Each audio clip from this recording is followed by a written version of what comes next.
जय जगन्नाथ नमस्कार प्रिय दर्शक बंधु मु ज्योतिषाचार्य प्रमोद कुमार पण्डा आपण स्वागत करुच्छे आपण प्रिय चैनल आस्ट्रो कल्याण चैनल को। प्रिय दर्शक बंधु जो व्यक्ति मन तो चैनल को देखुं सब्सक्राइब करना सब्सक्राइब करूँ लाइक करूँ अधिक अधिक शेयर करूँ। एवं आसतु जानिमा शनिदेव मार्गी अवस्था। ताहले शनिदेव मीन राशि कुंभ राशि को बकरी होते 28 नवेम्बर 2025 ठारू 26 जुलाई 2026 मसीहा पर्यंत भगवान शनिदेव कुंभ राशि मीन राशि को मार्गी होती।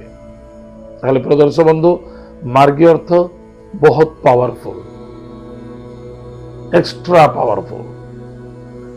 ताहले जो व्यक्ति जन्म जातक राशि होची बिछा राशि अन्यथा जो व्यक्ति जन्म जातक लग्न होची बिछा लग्न। जदि आपणकर जन्म जातक नाही नाम राशि होची बिछा राशि तो निश्चित रूप से यह एपिसोड देखिए अत्यंत आवश्यकता अच्छे बहुत फायदा रहिबो। ताले प्रिय दर्शक बंधु आज हम जानिबा बिछा राशि व्यक्ति मानक पाए। ताहले शनिदेवंकर स्थान होची मकर राशि एवं कुंभ राशि। मकर राशि बिछा राशि ठारू तृतीय भाव एवं कुंभ राशि चतुर्थ भावर ओनर जे मालिक जे कि शनिदेव से आज अच्छा आपंकर पंचम भाव शनि जो स्थान रुहते मीन राशि अच्छा से स्थान तृतीय सप्तम दशम भाव को दृष्टि दियंते जे कि आपंकर सप्तम भाव बिछा राशि सप्तम भाव एवं कन्या राशि तृतीय भाव मीन राशि तृतीय भाव जे कि शनि प्रथम दृष्टि आप सप्तम भाव को। शनिदेव द्वितीय दृष्टि होची आपणकर इनकम सोर्स हाउस जे कि कन्या राशि। शनिदेव तृतीय दृष्टि जे कि आपण धन स्थान कुटुंब परिवार स्थान को दृष्टि देते। आज आम जाना ताले शनिदेव कृपा कौन आपंकर अच्छी आज आम जाना। प्रिय दर्शक बंधु शनि जिते बकरी अवस्था को जाइतिले अनेक बिछा राशि व्यक्ति मानक पाए अनेक प्रकार कष्ट पीड़ा समस्या दुख एक्सीडेंट ये देखा दे।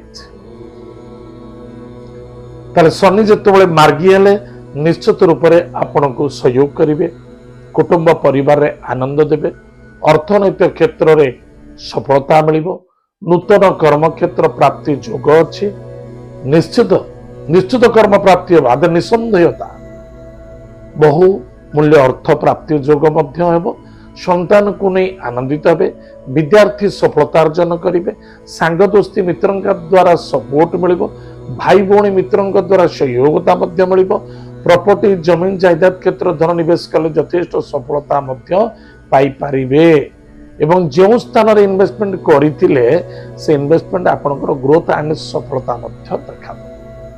वैवाहिक जीवन जो विवाह कार्य जो बाधा आसुतिला बा विघ्न देखा जाउतिला हारासमेंट होते से आपण को शनिदेव कृपा पड़ो वैवाहिक जीवन में सुख शांति समृद्धि देखा। अनेक व्यक्ति अच्छा विवाह मैरिज लाइफ रे बहुत संघर्ष करते तो तुम्हें में देखा जाऊला पति पत्नी मित्र डिवोर्स जगह कथा जाइला शनि में मार्गी हुआ जो आपंकर डिवोर्स रुकी ताहले इनकम सोर्स बहुत बढ़िया रही जो मैंने जॉब रे अच्छे से प्रमोशन पोजिशन इंक्रीमेंट या देखा दब जो मैंने बिजनेस अच्छा बिजनेस रे एक रु अनेक बिजनेस को ग्रोथ करेंगे कृत बिजनेस क्षेत्र में सफलता मिल आध्यात्मिक चेतना आध्यात्मिक भावना एवं सदमार्गी हवा अत्यंत आवश्यकता अच्छी कारण शनिदेव होती न्यायाधीश। ताहले प्रिय दर्शक बंधु मन रखि दरकार विद्यार्थी माने विद्या क्षेत्र तो सफलता अर्जन करेंगे जदि दूर को जाऊँ चाहते कौन विदेश जावाक चाहते से शनिदेव कृपा रचार्य धर्म तीर्थ व्रत ईश्वर कृपा संपूर्ण प्राप्ति योग अच्छी बड़ भाई भौणी द्वारा सपोर्ट आपको मिल कर्तव्य रे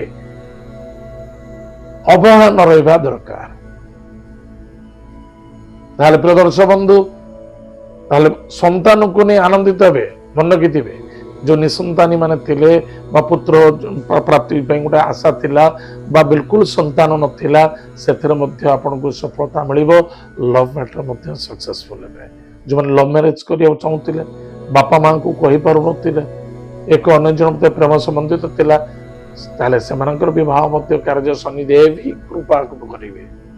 ताले प्रिय दर्शक बंधु आज आम जानिले बिच्छाराशि व्यक्ति मानक मार्गीर भल रेजल्ट अच्छे तथापि प्रतिकार होची। प्रत्येक दिन प्रातः समय स्नानादि कार्य सारी महामृत्युंजय मंत्र को जप करंतु, हनुमान वज्रबाण स्तोत्र पाठ करंतु। जदि पारुछंती किछि गायत्री मंत्र को जप करंतु, गुरु मंत्र को जप करंतु, अधिक लाभवान पाइबे एवं सफलता मध्य मिलिबो। ताले प्रिय दर्शक बंधु एत थिला बिच्छाराशि व्यक्ति मानक शनिदेव मार्गी अवस्था। आज तो समय दिए कार्यक्रम को आम ये रखुचु। पुणी देखा आगामी। जय जगन्नाथ। नमस्कार। हरि ओम।